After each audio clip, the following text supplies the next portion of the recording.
محمد وعلى آل محمد كما صليت على إبراهيم وعلى آل إبراهيم إنك حميد مجيد. اللهم بارك على محمد وعلى آل محمد كما باركت على إبراهيم وعلى آل إبراهيم إنك حميد مجيد. الحمد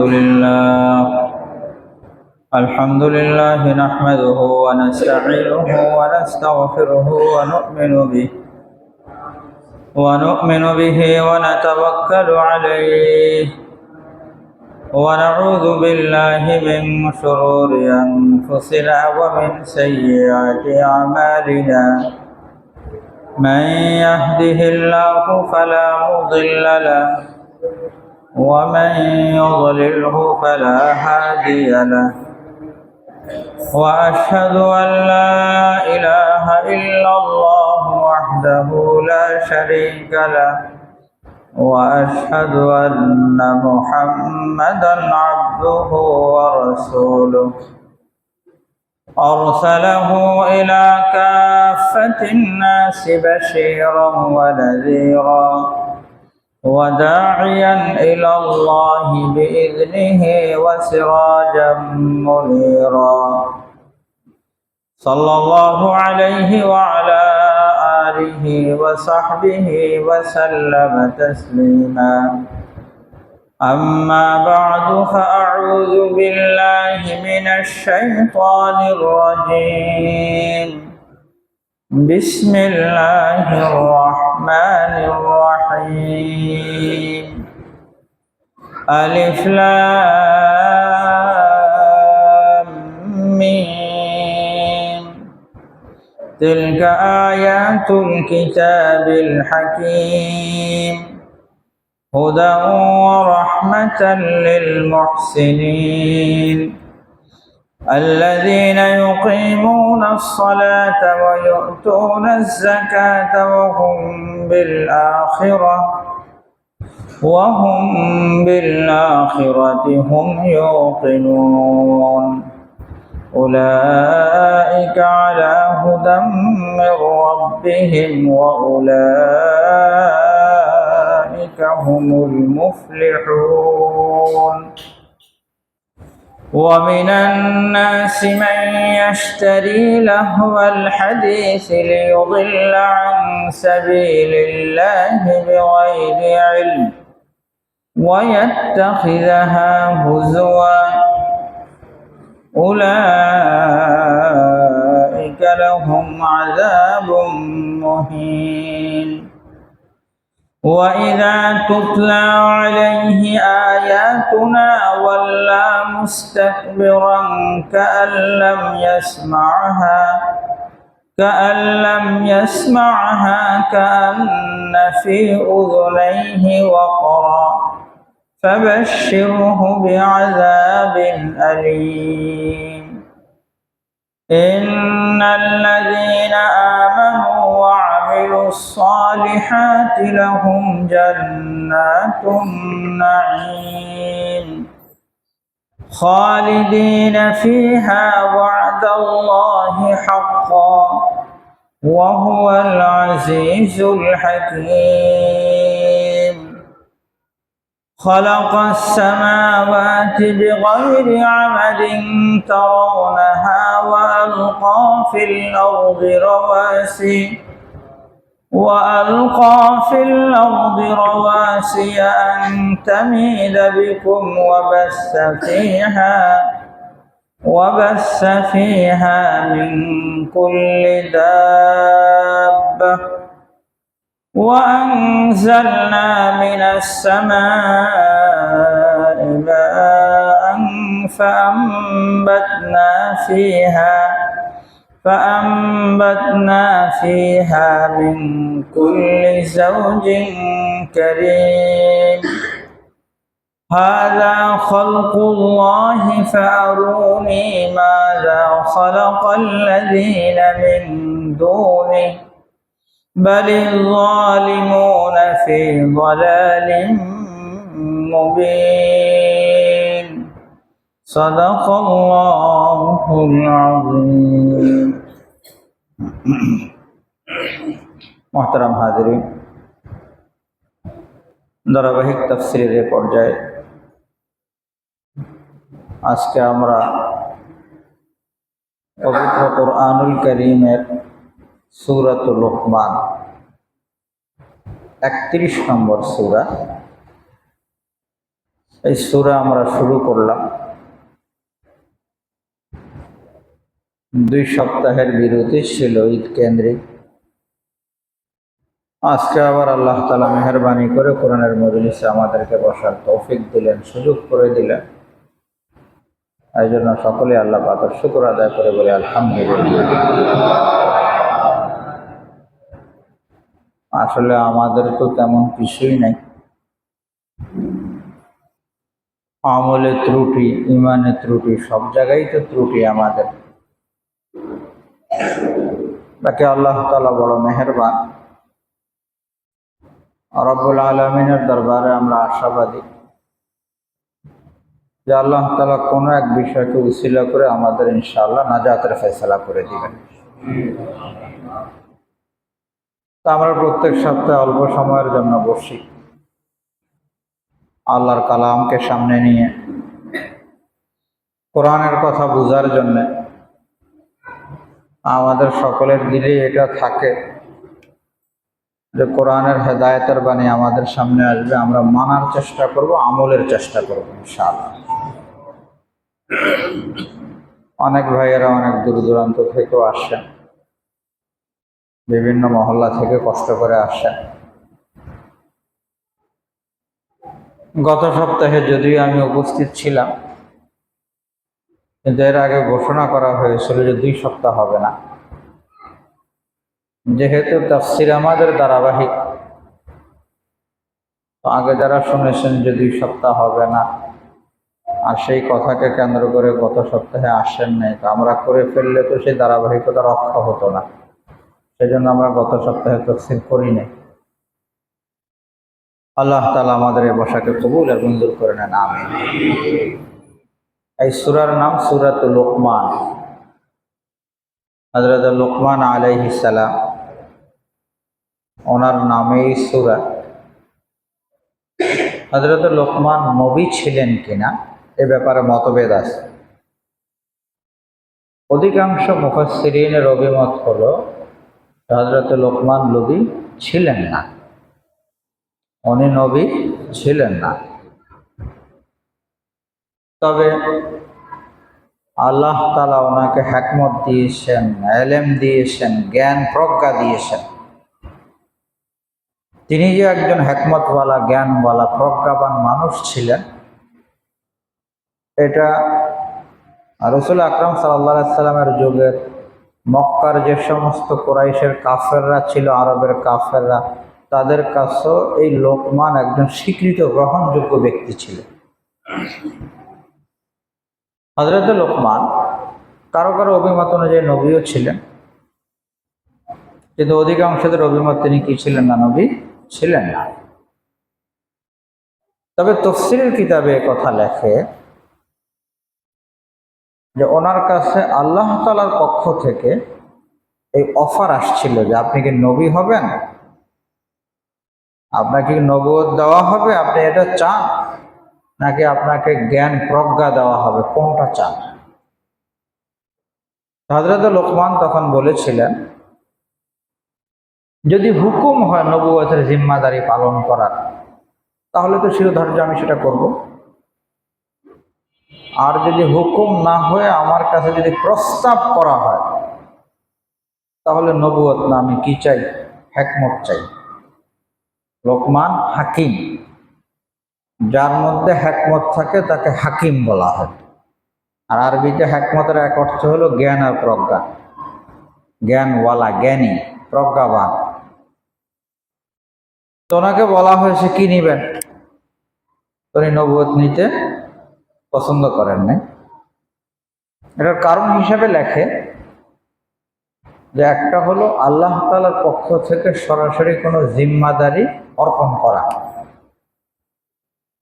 আর আরেকটা হলো নিতে চাইলে নেওয়া যায়, না নিলেও কোনো কি নেই, সমস্যা নেই। আল্লাহ পাকের নিজাম হলো কোনো দায়িত্ব যদি চাপিয়ে দেওয়া হয়, দায়িত্ব নিতে চাচ্ছে না, আল্লাহ তাআলার পক্ষ থেকে সে দায়িত্ব এসে গেছে, চাপানো হয়েছে, তখন আল্লাহ তাআলার পক্ষ থেকে সেই দায়িত্ব পালনের ক্ষেত্রে আল্লাহ তাআলা তৌফিক দেন, আল্লাহ তাআলা দায়িত্ব পুরা করার সুযোগ করে দেন। আর যদি স্বেচ্ছায় যদি দায়িত্ব নিতে চায়, তখন উকিলতে ইলাইহা হাদিস শরীফে আসছে, তখন তাকে ওই দায়িত্বের কাছে অর্পণ করা হয়, আল্লাহ তাআলার পক্ষ থেকে সে কি পায় না, সাহায্য পায় না। তো মানুষ তো হিকমতওয়ালা, ওই বিষয়টা সামনে ছিল, যদি আল্লাহ তাআলার হুকুম হয় তাহলে ছিল দাঁড়াতে, কিন্তু আল্লাহ তাআলার হুকুম যদি না হয় তাহলে আমি এই জিম্মাদারি নিতে কিনা রাজি না। আমাদের সামনে বিভিন্ন ধরনের জিম্মাদারি আসে, কখনো ধরেন দুনিয়ার জিম্মাদারি, কখনো দিনী কাজের জিম্মাদারি, বিভিন্ন ধরনের জিম্মাদারি আমাদের সামনে আসে। তো কোনো ব্যক্তির সামনে যদি থাকে যে যে কাজটা আসতেছে এটা একটা বড়সড় জিম্মাদারি, দায়িত্ব, তো যদি দায়িত্ব মনে করে তাহলে দায়িত্ব তো পুরো করতে হবে, দায়িত্ব পুরো না করলে তো আল্লাহ পাকের কাছে জিজ্ঞাসিত হতে হবে। আর যদি দায়িত্ব না মনে করে সেটাকে যদি একটা সম্মান মনে করে তাহলে আগ্রহী হবে, সেটা কি হবে, সে আগ্রহী হবে। উদাহরণস্বরূপ বলছি, আমাদের সমাজে মসজিদ কমিটি হয়, মাদ্রাসার কমিটি হয়, সামাজিকতার বিভিন্ন কাজের জন্য পঞ্চায়েত কমিটি হয়। এই যে পঞ্চায়েত বা মসজিদের কমিটি, মাদ্রাসার কমিটি, দিনী কোনো কাজের কমিটি, এই কমিটির কোনো সদস্য পদ পাওয়া বা এর চেয়ে বড় কোনো দায়িত্বশীল হওয়া, কি বলেন, এটা কি সম্মান না দায়িত্ব? হ্যাঁ, যদি কেউ এভাবে দেখে এটা তো সম্মান, তাহলে আগ্রহী হবে, আমি এই সম্মানটা চাই, সবচেয়ে বড় পদটা আমি চাই, নিজ আগ্রহে সেটাকে নেওয়ার চেষ্টা করবে, বরং এটার জন্য লবিং, গ্রুপিং, যা যা করা দরকার সব করবে। বর্তমানে তো এমনটাও শোনা যায় যে মসজিদ কমিটিরও প্যানেল হয়, আবার তার কি হয়, বিভিন্ন জায়গায় নির্বাচন হয়। মসজিদ কমিটির বাজাবেতা নিয়মতান্ত্রিক ভোটের মাধ্যমে কি হয়, কমিটি নির্বাচন। এটা কি দায়িত্ববোধের কারণে, না এটা কি ইজ্জত আর সম্মানের বিষয় মনে করছে? কিসের কারণে? ইজ্জত আর সম্মানের বিষয় মনে করছে। আরেকটা লাইন অবশ্য হইতে পারে, সেই হিসাবে বলছি যে ইজ্জত আর সম্মান না, বরং কোনো পদে গেলে কোনো কিছু কি দুনিয়াবি কোনো কি আছে, স্বার্থ আছে, সেটাও তো আছে না, বিভিন্ন মার্কেট কমিটি, এই কমিটি, সেই কমিটিতে। তো তিন ধরনের বিষয় এসে গেল, একটা হলো আমি সেখানে যাব আমার স্বার্থ উদ্ধারের জন্য, তাই ন্যায়সঙ্গত হোক বা অন্যায় হোক, আর আরেকটা হলো যেন এটা একটা সম্মানের জন্য যাব, আর তৃতীয় বিষয় হলো যেন এটা একটা দায়িত্ব। তো যখনই কারোর সামনে এটা আসবে, এটা একটা দায়িত্ব, তখন সে ভয় পাবে। আমি সেখানে গেলাম, যদি দায়িত্বটা পুরো করতে না পারলাম তাহলে তো আল্লাহ তাআলার কাছে জিজ্ঞাসিত হব, আমি অপরাধী সাব্যস্ত হব, তখন সে যাইতে চাবে না, দূরে থাকার চেষ্টা করবে। তো হাদিস শরীফে আসছে, কেউ যখন কোনো পদের কাছে স্বেচ্ছা যেতে চাচ্ছে না, চাপিয়ে দেওয়া হয়েছে, তখন আল্লাহ তাআলার পক্ষ থেকে সে কি পায়, সাহায্য পায়, সুন্দর মতো দায়িত্ব পুরো করতে পারে। আর যদি এমন হয় যে না, সম্মান সেটা মনে করে যদি আগ্রহ করে সেখানে যায়, তাহলে কি পাবে না, আল্লাহ পাকের সাহায্য পাবে না। আর যদি কোনো দুই নম্বরের স্বার্থ সিদ্ধির জন্য যায়, তাহলে তো ওই পদই তার জাহান্নামে যাওয়ার কারণ হবে, নাউযুবিল্লাহ। একই জিনিস যখন অন্যায় স্বার্থ সিদ্ধির জন্য যাবে তখন ওই কাজ করে ওই পদের কারণে জাহান্নামে যাওয়া লাগবে। আর যদি এমন হয় যে না, দায়িত্বের বিষয়, ওই দায়িত্ব মনে করেই যাচ্ছে, চাপিয়ে দেওয়া হয়েছে, তাহলে আল্লাহ পাকের সাহায্য পাওয়া যাবে এবং সেই দায়িত্ব পুরা করে ইনশাআল্লাহ জান্নাতে যাবে। আপনারা অনেকে এমন আছেন, দেশের বাড়িতে আপনাদের মসজিদ আছে, সেই মসজিদের বিভিন্ন ধরনের জিম্মাদারি আপনারা পুরা করেন। বিষয়টা খেয়াল করার, দুনিয়াতে এমন মানুষও আছে যারা মসজিদ কমিটির সদস্য হয়ে কোথায় চলে যাবে, দায়িত্ব পুরা করার কারণে সোজা জান্নাতে চলে যাবে। আল্লাহর ঘরের কি করেছে? খেদমত করেছে, সেবা করেছে। আবার এমনও হবে যে দায়িত্ব পুরা করা না করার কারণে আল্লাহ পাকের আদালতে কাঠগড়ায় আসামি হবে। আল্লাহ তাআলা যদি মাফ করে দেন তাহলে তো ছাড়া পাবে। আর যদি কোনো স্বার্থ সিদ্ধি, তাহলে তো ওই পদের কারণে, ওই কাজের কারণে নাউযুবিল্লাহি মিন যালিক জাহান্নামে যাওয়া লাগবে। প্রত্যেক দিনই কাজের ক্ষেত্রে, দায় দায়িত্বের ক্ষেত্রে এই তিনটা ভাগ করা জরুরি আমাদের জন্য, এবং সেই হিসেবেই দেখা দরকার আমি কোন নিয়তে যাচ্ছি, কিভাবে যাচ্ছি, আমি মাকসাদটা কি, আমার উদ্দেশ্যটা কি। একই জিনিস। ঠান্ডা লাগলে এসি বন্ধ করে দিতে বলি। কোথায় হানিফ সাহেব, কোথায় এসি বন্ধ করে দেন? জি। তো যে কোনো পদের ক্ষেত্রে এই বিষয়গুলো সামনে থাকা চাই আমাদের জন্য। আল্লাহ তাআলা আমাদের সকলকে মাফ করে দেন। এই ধরেন আমরা মসজিদে কেউ ইমামতির দায়িত্ব পালন করছি, কেউ মুয়াজ্জিন সাহেবের, কেউ খাদেম সাহেবের দায়িত্ব, দ্বীনি কাজের দায়িত্ব। এখন এই দায়িত্বটা কেউ যদি সঠিকভাবে পুরা করে তাহলে ইনশাআল্লাহ এই দায়িত্ব পুরা করার কারণে তার কি হইতে পারে? জান্নাতের ফয়সালা হতে পারে। কিন্তু দায়িত্ব যদি অবহেলা হয়, একটা হলো দুনিয়াবি কোনো কাজে অবহেলা করলাম, আর একটা হলো দ্বীনি কাজে অবহেলা, তাহলে তো আল্লাহ পাকের কাঠগড়ায় আসামি হওয়া লাগবে। তো লোকমান হাকিম, উনি তো হাকিম, হিকমতওয়ালা মানুষ, তো ওনার সামনে যখন পেশ করা হয়েছে কি নবুয়ত না অন্য কোনো বিষয়, তো উনি বলেছেন যদি আল্লাহর হুকুম হয় তাহলে তো আমি নিতে চাই, কারণ তখন আল্লাহ পাকের সাহায্য থাকবে, আমি দায়িত্ব পুরো করতে পারবো।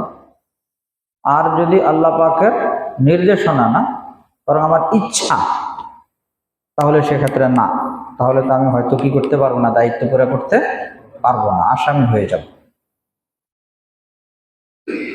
হযরতে দাউদ আলাইহিস সালাতু ওয়াস সালামের আগে, দাউদ আলাইহিস সালাতু ওয়াস সালাম নবী হওয়ার আগে লোকমান হাকিম, উনি বনি ইসরায়েলের দায়িত্বশীল ছিলেন। দায়িত্বশীল বলতে নবী তো না, কিন্তু বিচারক ছিলেন। বিভিন্ন বিষয় ফয়সালা করার জন্য ওনারই কি ছিল? জিম্মাদারি ছিল। ওনার ব্যাপারে আসে যে ছিলেন তো কালো কুৎসিত, কালো মানুষ ছিলেন, দেখতে শুনতে একেবারে মানানসই না। একটা জমানা ছিল যখন বকরি চড়াইত, কিন্তু এরপরে আল্লাহ তাআলা কি করেছেন? ওনাকে আগে বাড়িয়েছেন, সকলের কাছে তিনি কি হয়ে গেছেন? সম্মানের পাত্র হয়ে গেছেন। ওনাকে জিজ্ঞাসা করা হয়েছে যে আপনি কিভাবে এত সম্মানের পাত্র হইলেন? এক লোক এসে দেখলো যিনি কথা বলছেন আর পুরা মজমা ভরা, সবাই ওনার কাছে যাইতে চায়, ওনার থেকে শিখতে চায়। তো জিজ্ঞাসা করা হয়েছে আপনি এই মর্তবায়, এই মর্যাদায় কিভাবে বুঝলেন? তো উনি বললেন যে আমি জিন্দেগিতে কোনোদিন কি করি নাই? মিথ্যা কথা বলি নাই। কি করে নাই? মিথ্যা কথা বলে। আমাদের তো বিভিন্নভাবে আপনার সামনে কি হয়ে যায়? মিথ্যা কথা হয়ে যায় না? কোনো দায়িত্ব আমি অবহেলা করি নাই, এগুলো বিশেষ গুণ। তো যাই হোক, সূরা লোকমান আল্লাহ তাআলা শুরুতে বলছেন আলিফ লাম মিম। এগুলো তো ইয়াসিন, আলিফ লাম মিম, এই শব্দগুলোর অর্থ আল্লাহ তাআলাই ভালো জানেন। তিলকা আয়াতুল কিতাবিল হাকিম, আল্লাহ তাআলা বলেন যে এই আয়াতগুলো হলো হিকমতওয়ালা কিতাবের আয়াত সমূহ, প্রজ্ঞাময় কিতাবের আয়াত সমূহ। যা বলা হচ্ছে হুদাম ওয়া রাহমাতাল লিল মুহসিনিন, এগুলোতে রয়েছে হেদায়েত, এই সমস্ত আয়াত সমূহে রয়েছে রহমত বরকত লিল মুহসিনিন, যারা নেককার তাদের জন্য। কোরআন দ্বারা ফায়দা হবে যারা নেককার তাদের জন্য, যারা বদকার তাদের জন্য কোরআন কি আনবে না, ফায়দা বয়ে আনবে না। তো মুহসিনিন যারা নেককার তাদের জন্য কোরআন হেদায়েত, তাদের জন্য রহমত। আমরা তো নেকির চেষ্টা করি, আমলের চেষ্টা করি, ইনশাআল্লাহ আমাদের জন্য কোরআন হেদায়েত এবং রহমত। দুনিয়াতে আমাদের জন্য রহমত, আখিরাতে ইনশাআল্লাহ আমাদের সকলের জন্য কোরআন রহমত হিসেবে আসবে ইনশাআল্লাহ। এখন এই নেককার কারা? আল্লাহ তাআলা নেককারদের পরিচয় দিচ্ছেন, আল্লাযীনা ইউকিমুনাস সালাহ। নেককারদের প্রথম গুণ, যারা কি করে, সালাত কায়েম করে। যারা সালাত কায়েম করে। সালাত কায়েম করে এর কি অর্থ? কায়েমের জন্য দুই বিষয় লাগে। একটা হলো নামাজটা যেভাবে পড়া দরকার সেভাবে পড়ে, রুকু ঠিক আছে, সেজদা ঠিক আছে, তাসবিহাতগুলো ঠিক আছে, কওমা জালসা রুকু থেকে ঠিক মতো দাঁড়ায়, দুই সেজদার মধ্যে যেভাবে বসা দরকার সেভাবে বসে। মোট কথা নামাজটা যথানিয়মে যথাযথ আদায় করে, এ হলো এক গুণ। আর একামতে সালাতের দ্বিতীয় গুণ হলো নামাজটা কন্টিনিউ আদায় করে, 5 ওয়াক্ত নামাজ আদায় করে। এমন না যে 1 ওয়াক্ত তো খুব ভালো করে পড়লো, এরপর আর 4 ওয়াক্তের খবর নেই। সাপ্তাহিক মুসল্লি এমনটা না। আমাদের সমাজে দেখেন কেউ আছে সাপ্তাহিক মুসল্লি, আবার কেউ আছে 1 ওয়াক্ত 2 ওয়াক্তের মুসল্লি। 1 ওয়াক্ত 2 ওয়াক্তের মুসল্লি হলে ওই লোক নামাজ কায়েম করেছে, সালাত কায়েম করেছে, এই অর্থ তার ক্ষেত্রে প্রযোজ্য হবে না। যে 5 ওয়াক্ত পড়ে তার ক্ষেত্রে এ কথা আসবে যে আল্লাযীনা ইউকিমুনাস সালাত, এসে নামাজ কায়েম করেছে। অতএব জোহর, আসর, মাগরিব, এশা সবগুলোতে আসতে হবে, আর সাথে ফজরও কি করা লাগবে, আসা লাগবে। ফজর মিস করলে তো আর কি হলো না, 5 ওয়াক্তের ইহতিমাম করা কি হইল বলেন? দেখা গেল যে ফজরের সময় উঠলো না, সূর্য উঠে গেছে, কাজা করে পড়লো, তো হয় নাই, তো আমাদের হক তো আদায় করে না। বরং মৌলিকভাবে তো সবচেয়ে বেশি গুরুত্বপূর্ণ নামাজ কোনটা? ফজর। আমাদের অবহেলাও তো কোনটা বেশি? ফজরে বেশি। অন্যান্য ওয়াক্ত হয়ে যায়, কিন্তু ফজরটা কখনো কাজা হয়, কখনো ছুটে যায়, কখনো জামাত ছুটে, কখনো মসজিদ ছুটে, কোনো না কোনো কাহিনী হইতে থাকে।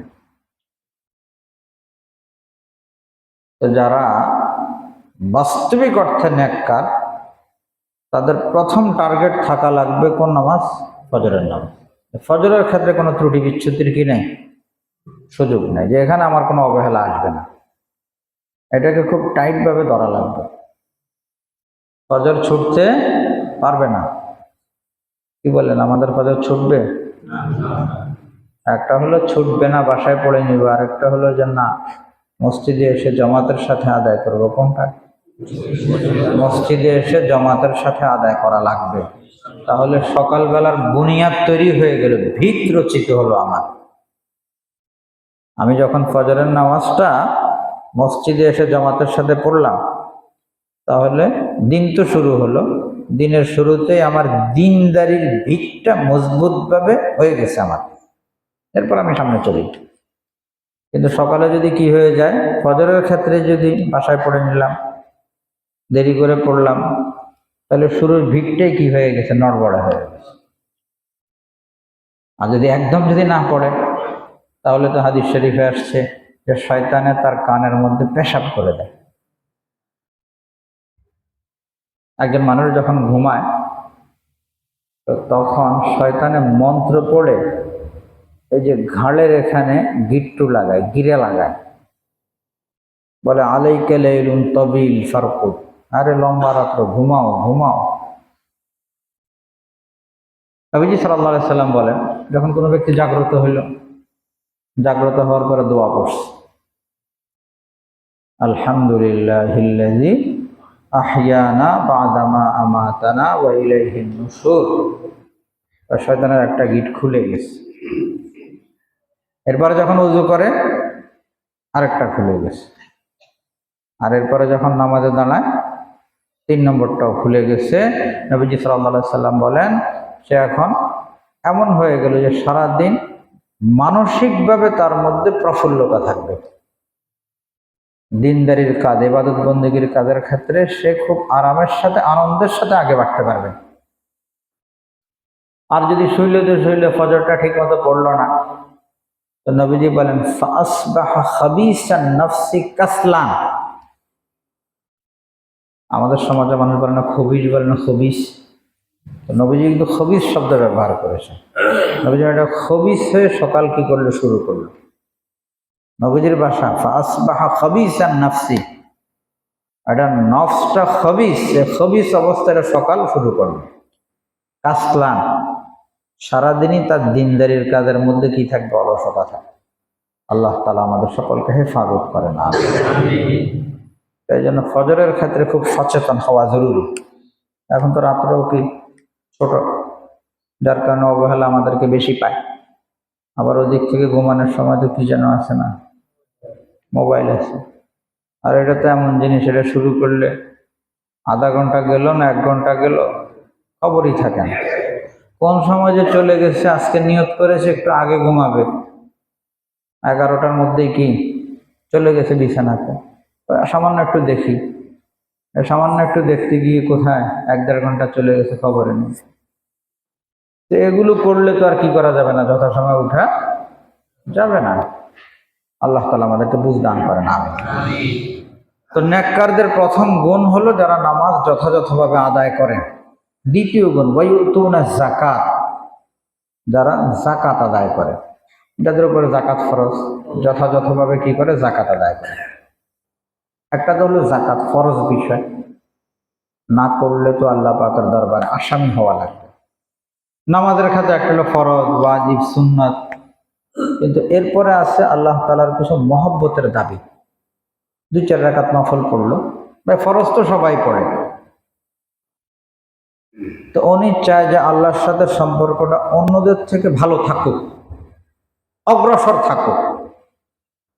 একসাথে যদি কয়েকজন মানুষ যদি ব্যবসা করে, তখন মানুষের মন কি চায়, যে আমি সকলের মতোই থাকি, এরকম না, একটু আগে বাড়ার চেষ্টা করে, আগে বাড়ার চেষ্টা করেন।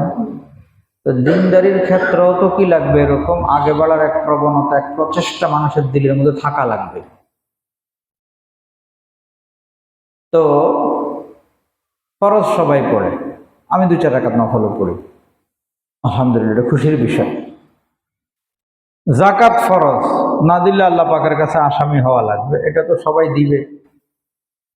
কিন্তু যে চায় আল্লাহর সাথে আরেকটু আমার সম্পর্কটা কি হোক, উন্নত থাকুক, যাকাত ছাড়াও কি করবে, সদকা করবে। যাকাত ছাড়াও কিছু কিছু কি করবে, সে দান সদকা করবে। কি বলেন, দৈনিক 5 টাকা সদকা করতে কি আমরা পারবো না? হ্যাঁ, এটা কি মুশকিল বিষয়? একটু খেয়াল করলে হয় যে আমার প্রত্যেক দিন 5-10 টাকা হোক, সদকা খাতে আমার কিছু না কিছু কি থাকবে, কাজ থাকবে। 2 লাইন খেয়াল করার, হয়তো দিনের শুরু দিয়ে আমি কি করলাম, খেয়াল করলাম আমার দিনটা শুরু হবে সদকার মাধ্যমে, করে ফেললাম। অথবা অন্তত আসার পরে ঘুমাবার আগে আজকে কি সদকা করেছি কিছু, না, করে ফেললাম। অনেকে এমনও করে যে বাসা বাড়িতে রাখে না কি যেন ব্যাংক, মাটির ব্যাংক, প্লাস্টিক ব্যাংক, তো অনেকে ওটার মধ্যে লিখে দেয় যে আমার কাছে সদকা জমা করুন, সদকা ব্যাংক। তো সারাদিন যদি কোথাও করা হয় না, তো ওখানে রেখে দিল, পরে মাস শেষে কোনো মসজিদে বা কোথাও কোনো গরিবকে দিয়ে দিল। মোট কথা দৈনিক যেন কিছু কিছু কি হয়, সাদাকার আমল যেন আমাদের হয়, হোক সেটা 5 টাকা, কিন্তু হোক প্রতিদিন, একদিনও যেন মিস না হয়। আল্লাহ তাআলা আমাদের সকলকে ইহতিমাম করার তৌফিক দান করেন, আমিন। 3 নম্বর বিষয়, ওয়াহুম বিল আখিরাতি হুম ইউকিনুন।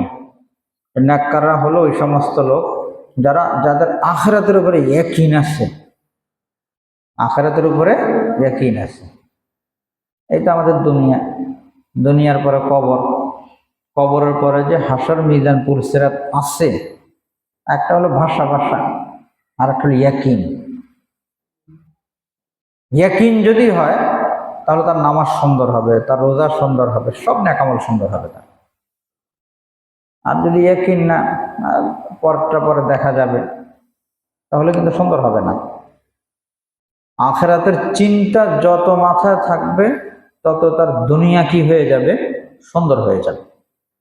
যার সামনে আখিরাত আছে সে আরেকজনকে ধোকা দিবে কিভাবে, সে মিথ্যা কথা বলবে কিভাবে, আল্লাহকে সে কিভাবে নারাজ করবে। এই জন্য আল্লাহ তাআলা বলেন যে ওই সমস্ত লোক যাদের আখিরাত উপরে ইয়াকিন আছে, ওয়াহুম বিল আখিরাতি হুম ইউকিনুন উলাইকা আলা হুদাম মির রাব্বিহিম। আল্লাহ তাআলা বলেন এই নেককাররা হলো ওই সমস্ত লোক যারা তাদের রবের পক্ষ থেকে হেদায়েতের উপরে আসে। ইহদিনাস সিরাতাল মুস্তাকিম, আল্লাহ পাকের কাছে কি চাই? সিরাতাল মুস্তাকিম চাই। যারা এই কাজগুলো করবে, যথাযথ নামাজ পড়ে, যাকাত আদায় করে, আখিরাতে ইয়াকিন আর বিশ্বাস আছে, এরা হলো আল্লাহ তাআলার পক্ষ থেকে হেদায়েত প্রাপ্ত। ওয়া উলাইকা হুমুল মুফলিহুন, আর এরাই হলো কামিয়াব, সফল। আল্লাহ তাআলা সব গুণের অধিকারী হওয়ার তৌফিক দান করেন, আমিন। এরপরে আল্লাহ তাআলা বলেন ওয়া মিনান নাসি মান ইয়াশতারি লাহওয়াল হাদিস। কিছু মানুষ এমন আছে যারা এমন জিনিস ক্রয় করে যেগুলো মানুষকে আল্লাহ থেকে উদাসীন করে দেয়, গাফেল করে দেয়। কেন ক্রয় করে? লিউদিল্লা আন সাবিলিল্লাহি বিগাইরি ইলম।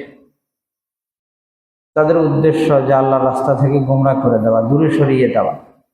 ওয়ায়াত্তাখিযাহা হুজুয়া, তারা আল্লাহর রাস্তায় চলাকে ঠাট্টা মশকরার বিষয় মনে করে। উলাইকা লাহুম আযাবুন মুহিন, এদের জন্য তো বড় লাঞ্ছনাকর শাস্তি রয়েছে। আল্লাহ তাআলা হেফাজত করে না।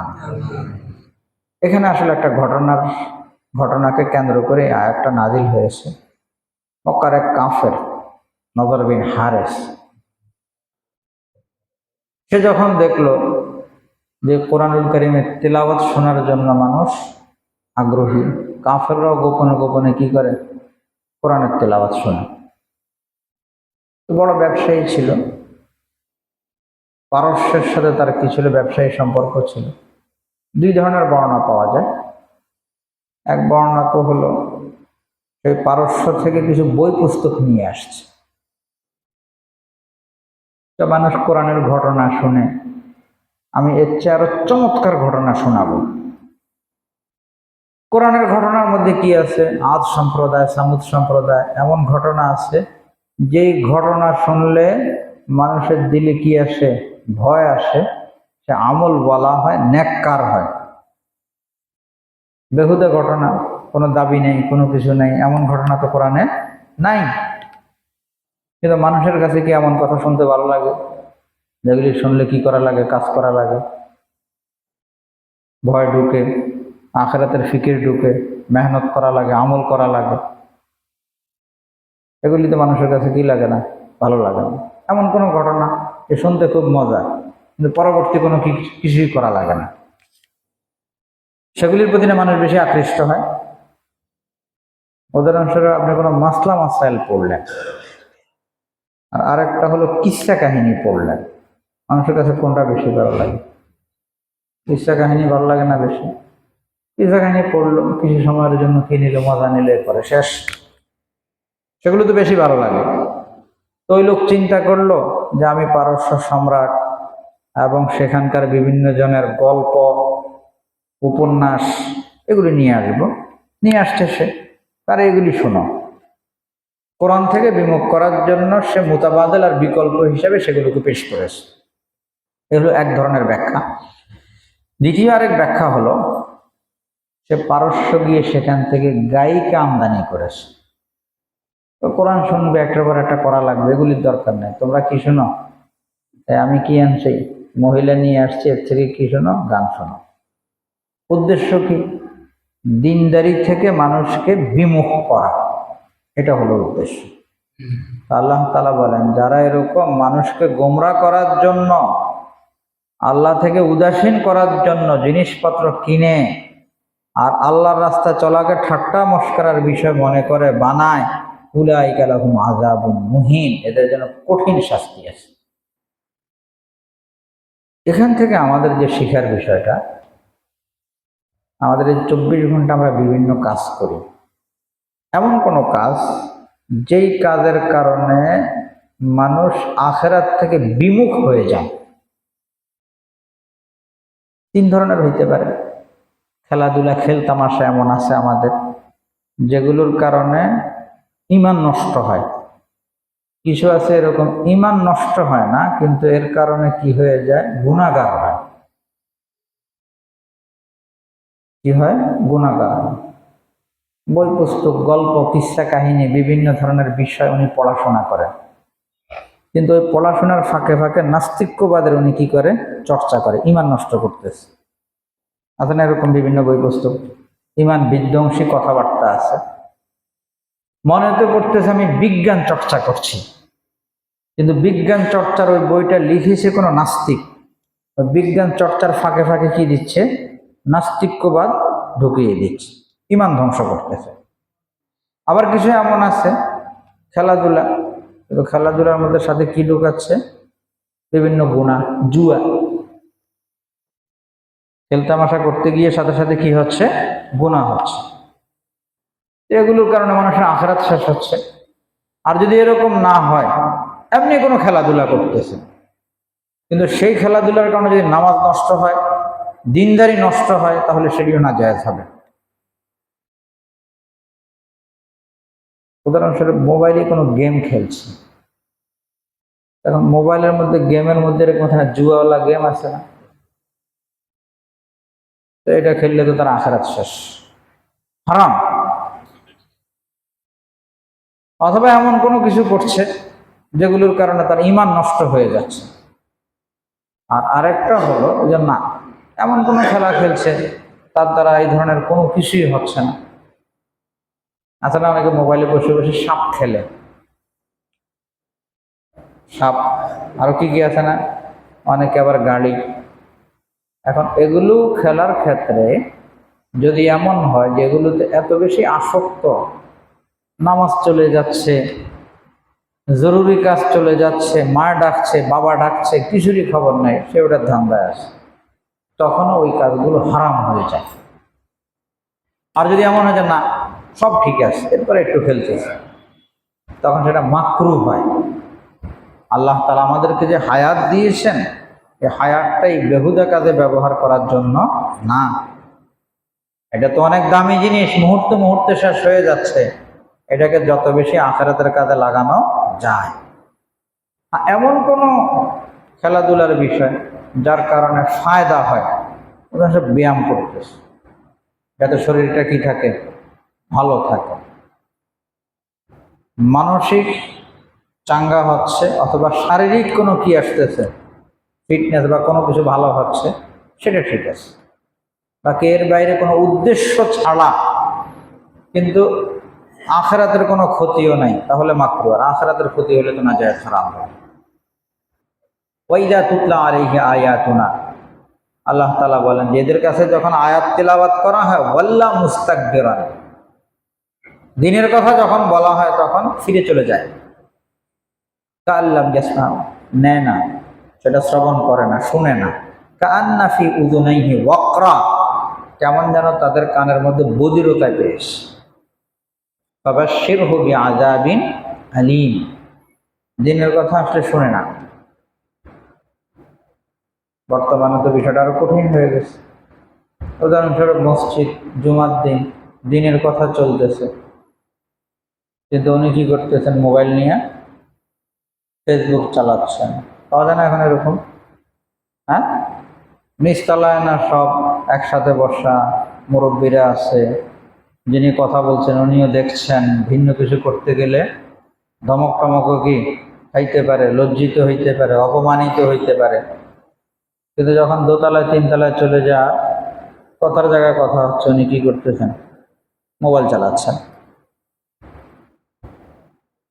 আল্লাহ তাআলা তো সেটাই বলছেন, ওয়াইদা তুতলা আলাইহি আয়াতুনা, যখন আয়াত তিলাওয়াত করা হয়, দিনের কথা বলা হয়, সে অন্যদিকে ফিরে থাকে, কেমন যেন শুনছেই না সে। কান্না ফি উযুনাইহি ওয়াকরা, কানের মধ্যে যেমন বধিরতা, মানে বধিরা যেরকম শুনে সে কিছুই শুনছে না, সে তার কাজে সে ব্যস্ত। ফাবাশশিরহু বিআযাবিন আলীম, আল্লাহ তাআলা বলেন যে এদেরকে খুব কঠিন শাস্তির সুসংবাদ দিন। আল্লাহ তাআলা হেফাজত করেন। আমিন। এরপরে আল্লাহ তাআলা বলেন, ইন্নাল্লাযীনা আমানু ওয়া আমিলুস সালিহাত, যারা ঈমান আনয়ন করলো এবং নেক কাজ করে, লাহুম জান্নাতুন নাঈম, নিয়ামতের জান্নাত রয়েছে তাদের জন্য। আল্লাহ তাআলা আমাদের সকলকে নসিব করে দেন। আমিন। খালিদিনা ফিহা, এই জান্নাতুন নাঈমে তারা চিরস্থায়ী থাকবে। ওয়াদাল্লাহি হাক্কা, এটা আল্লাহ তাআলার ওয়াদা। আল্লাহ তাআলা ওয়াদা করছেন যাদের ঈমান আর আমল থাকবে, নেক আমল থাকবে, এদেরকে আল্লাহ তাআলা চিরস্থায়ী জান্নাত দিবেন। ওয়াদাল্লাহি হাক্কা, এটা আল্লাহ তাআলার সত্য ওয়াদা। ওয়া হুয়াল আজিজুল হাকিম, আল্লাহ তাআলা যে ওয়াদা করেন সেই ওয়াদা আল্লাহ তাআলা পুরা করার কি রাখেন? ক্ষমতা রাখেন। তিনি তো পরাক্রমশালী। এমন না যে ওয়াদা করছে পরে কোনো কারণবশত সেই ওয়াদাটা কি রক্ষা করতে পারলেন না, এমনটার কোনো সুযোগ নেই। আর সাথে আল্লাহ তাআলা হিকমতওয়ালা। খালাকাস সামাওয়াতি বিগাইরি আমাদিন তারাউনাহা, তিনি আসমান সৃষ্টি করেছেন কোনো পিলার ছাড়া, স্তম্ভ ছাড়া। ওয়া আলকা ফিল আরদি রাওয়াসিয়া, জমিনের মধ্যে পাহাড় সৃষ্টি করেছেন। আনতামিদা বিকুম, যেন জমিন দুলতে না থাকে, কাঁপা শুরু না করে দেয়, এই জন্য পাহাড় সৃষ্টি করেছেন যাতে স্থির থাকে। ওয়াবাসসা ফিহা মিন কুল্লি দাব্বা, এই জমিনের মধ্যে তিনি সব ধরনের প্রাণী ছড়িয়ে দিয়েছেন। কত ধরনের প্রাণী আছে দুনিয়াতে, জীব জানোয়ার কত ধরনের আছে, স্থলে আছে, জলে আছে। ওয়া আনজালনা মিনাস সামাই মাআ, আল্লাহ তাআলা বলেন আমি আসমান থেকে পানি বর্ষণ করি, বৃষ্টি বর্ষণ করি। ফাআমবাতনা ফিহা মিন কুল্লি যাওজিন কারীম, আর এর দ্বারা আমি কি করি? উৎপন্ন করি, উদ্গত করি সব ধরনের জোড়ায় জোড়ায় বিভিন্ন ধরনের জিনিস আমি কি করি? এর দ্বারা জমিন থেকে বের করি। হাযা খালকুল্লাহ, আল্লাহ তাআলা বলেন এই তো খালকুল্লাহ, আল্লাহ তাআলা পয়দা করছেন। ফাআরুনি মাযা খালাকাল্লাযীনা মিন দুনি, আল্লাহ ছাড়া কে কি বানাইছে, কে কি পয়দা করছে, কে কি সৃষ্টি করেছে দেখাও। বালিয যালিমুনা ফি যালালিন মুবিন, বরং জালেমরা তো সব গোমরাহির মধ্যে নিমজ্জিত। এ হলো সূরা লোকমানের শুরুর 11 আয়াত। এরপরে লোকমান হাকিমের বিভিন্ন উপদেশ আল্লাহ তাআলা নিজের ভাষায় সেটাকে পেশ করবেন, সেগুলো ইনশাআল্লাহ আগামী সপ্তাহে আলোচনা হবে। তো আজকে যে বিষয়গুলো আসলে এর মধ্যে একটা বড় বিষয়, নামাজের ক্ষেত্রে খুব সচেতন হওয়া, বিশেষ করে ফজরের ক্ষেত্রে। দ্বিতীয় হলো দৈনিক কিছু কিছু কী করা? সদকা করা। আর 3 নম্বর বিষয় হলো এমন কোনো বিষয়ের সাথে যুক্ত না থাকা যে বিষয়ের কারণে মানুষ আল্লাহ থেকে গাফেল হয়ে যায়, দিনদারি কি হয়ে যায়? নষ্ট হয়ে যায়। এই 3টা মূল বিষয় আজকের এই আয়াতগুলোর মাধ্যমে আমাদের সকলের সামনে আসলো। আল্লাহ তাআলা এই 3 বিষয় খেয়াল করার আমাদের সকলকে তৌফিক দান করেন। দুরূদ শরীফ পড়ে আল্লাহুম্মা সাল্লি আলা মুহাম্মাদ ওয়া আলা আলি মুহাম্মাদ ওয়া সাল্লাল্লাহু আলা ইব্রাহিম ওয়া আলা আলি ইব্রাহিম ইন্নাকা হামিদুম মাজিদ। আল্লাহুম্মা বারিক আলা মুহাম্মাদ ওয়া আলা আলি মুহাম্মাদ কামা বারাকতা আলা ইব্রাহিম ওয়া আলা আলি ইব্রাহিম ইন্নাকা হামিদুম মাজিদ। কয়েকবার ইস্তিগফার করে আস্তাগফিরুল্লাহ আস্তাগফিরুল্লাহ আস্তাগফিরুল্লাহ আস্তাগফিরুল্লাহ আস্তাগফিরুল্লাহ আস্তাগফিরুল্লাহ আস্তাগফিরুল্লাহ আস্তাগফিরুল্লাহ আস্তাগফিরুল্লাহ রাব্বি মিন কুল্লি যামবিন ওয়া আতুবু ইলাইহি লা হাওলা ওয়া লা কুওয়াতা ইল্লা বিল্লাহিল আলিয়্যিল আযীম।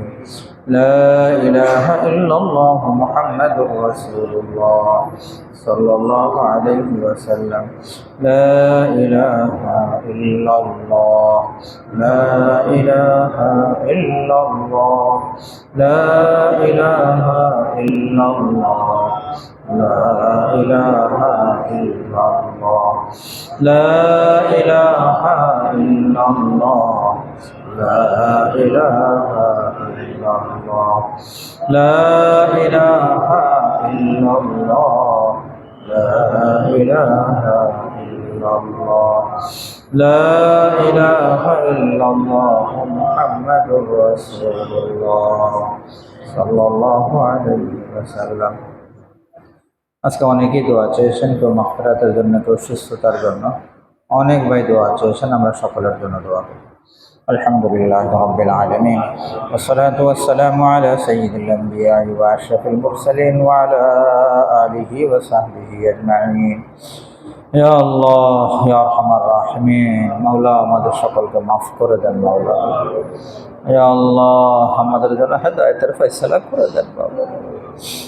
হে আল্লাহ রহমতের ফয়সালা করে দেন মাওলা।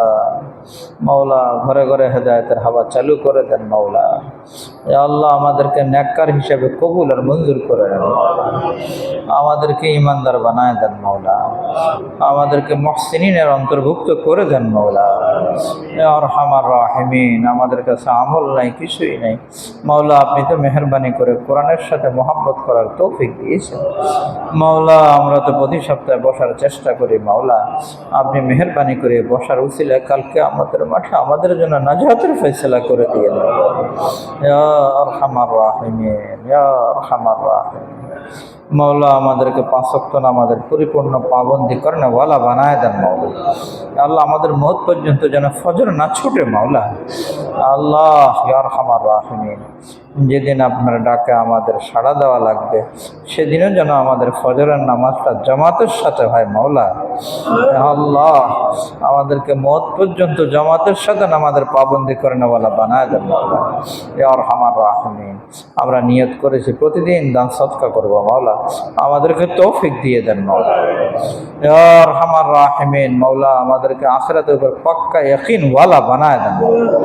ইয়া আল্লাহ যে সমস্ত জিনিসের কারণে মানুষ আপনাকে ভুলে যায়, ইয়া আল্লাহ ইয়া আরহামার রাহিমিন, আপনার নাফরমানিতে লিপ্ত হয়, এই সব জিনিস থেকে আমাদেরকে হেফাজত করেন মাওলা। ইয়া আল্লাহ আমাদের সন্তানদেরকে হেফাজত করেন মাওলা। ইয়া আল্লাহ আমাদেরকে মুত্তাকি পরহেজগার বানায় দেন মাওলা। ইয়া আল্লাহ ইয়া আরহামার রাহিমিন, আমাদের সকলকে সুস্থতার জিন্দেগি নসিব করে দেন মাওলা। ইয়া আল্লাহ সব ধরনের জটিল কঠিন রোগ ব্যাধি থেকে হেফাজত করেন মাওলা। আল্লাহ আমাদের প্রত্যেককে ক্যান্সার থেকে হেফাজত করেন মাওলা। আল্লাহ হার্টের প্রবলেম, ব্রেনের প্রবলেম থেকে হেফাজত করেন মাওলা। ইয়া আল্লাহ পঙ্গুত্ব থেকে হেফাজত করেন মাওলা। ইয়া আরহামার রাহিমিন, প্যারালিসিস ডায়ালিসিস থেকে হেফাজত করেন মাওলা। ইয়া আল্লাহ সব ধরনের জটিল কঠিন রোগ ব্যাধি থেকে হেফাজত করেন মাওলা। ইয়া আরহামার রাহিমিন, মাওলা মাওলা আমাদেরকে ঈমানওয়ালা বানায় দেন মাওলা। ইয়া আরহামার রাহিমিন, মাওলা আমাদের সন্তানদেরকে দিনদার মুত্তাকি পরহেজগার বানায় দেন মাওলা। ইয়া আল্লাহ আমাদের ফ্যামিলি, আমাদের সন্তান সন্ততি সকলকে আপনি সুস্থ জিন্দেগি নসিব করে দেন মাওলা। ইয়া আল্লাহ ঘরে ঘরে হেদায়েতের হাওয়া চালু করে দেন মাওলা। ইয়া আরহামার রাহিমিন, যারা অসুস্থ আছে সকলকে সুস্থ জিন্দেগি নসিব করে দেন মাওলা। আল্লাহ অনেকেই বিশেষভাবে দোয়া চেয়েছেন মাওলা। কে কে দোয়া চেয়েছেন আপনি তো ভালো করেই জানেন মাওলা। সকলকে সেহাত আফিয়ত নসিব করে দেন মাওলা। আল্লাহ বাচ্চাদেরকে সেহাত আফিয়ত নসিব করে দেন, মা বোনদেরকে সেহাত আফিয়ত নসিব করে দেন। আল্লাহ বয়োবৃদ্ধদেরকে নেক হায়াতের ফয়সালা করে দেন মাওলা। ইয়া আরহামার রাহিমিন, অনেকে মরহুমিনদের জন্য মাগফিরাতের জন্য দোয়া চেয়েছেন মাওলা। আপনি মেহেরবানি করে সমস্ত মরহুমিনদেরকে মাফ করে দেন মাওলা। ইয়া আল্লাহ সমস্ত মরহুমিনদেরকে বেলা হিসাব মাফ করে দেন মাওলা। আল্লাহ ছোট বড় মাওলা, সদ্য বিদায় পূর্বের বিদায় মাওলা, আপনি সকলকে মাফ করে দেন। আল্লাহ বিশেষ করে যাদের জন্য দোয়ার জন্য বলা হয়েছে মাওলা, আপনি সকলকে মাফ করে দেন মাওলা। ইয়া আরহামার রাহিমিন, ইয়া আরহামার রাহিমিন, মাওলা আমাদের এই বসাকে আপনি কবুল আর মঞ্জুর করে নেন মাওলা। ইয়া আল্লাহ আপনার মর্জি মোতাবেক চলার তৌফিক দেন মাওলা। আপনার মর্জি মোতাবেক চলার তৌফিক দেন মাওলা। মাওলা আমাদের অভাব অনটন দূর করে দেন মাওলা। আল্লাহ আমাদের সকলের জন্য হালাল রোজগারের ইন্তজাম করে দেন। ইয়া আল্লাহ নফসের ধোঁকা, শয়তানের ধোঁকা থেকে আমাদের সকলকে হেফাজত করেন মাওলা। ইয়া আল্লাহ আমাদের সকলকে স্বাচ্ছন্দ্যময় জীবন নসিব করে দেন মাওলা। ইয়া আরহামার রাহিমিন, মাওলা আমাদের দোয়া মুনাজাতকে কবুল আর মঞ্জুর করে নেন মাওলা। আমরা যা চাইলাম তাও দিয়ে দেন, যা চাই নাই আমাদের প্রয়োজন তারও ফয়সালা করে দেন মাওলা। হে আল্লাহ, মোবাইলের গুনাহ থেকে আমাদের সকলকে হেফাজত করেন। হে আল্লাহ, মোবাইলের গুনাহ থেকে আমাদের সকলকে হেফাজত করেন। হে আল্লাহ, মোবাইলের গুনাহ থেকে আমাদের সকলকে হেফাজত করেন। মাওলা, মোবাইলের গুনাহ থেকে আমাদের সকলকে হেফাজত করেন মাওলা। ইয়া আরহামার রাহিমিন, ইয়া আরহামার রাহিমিন।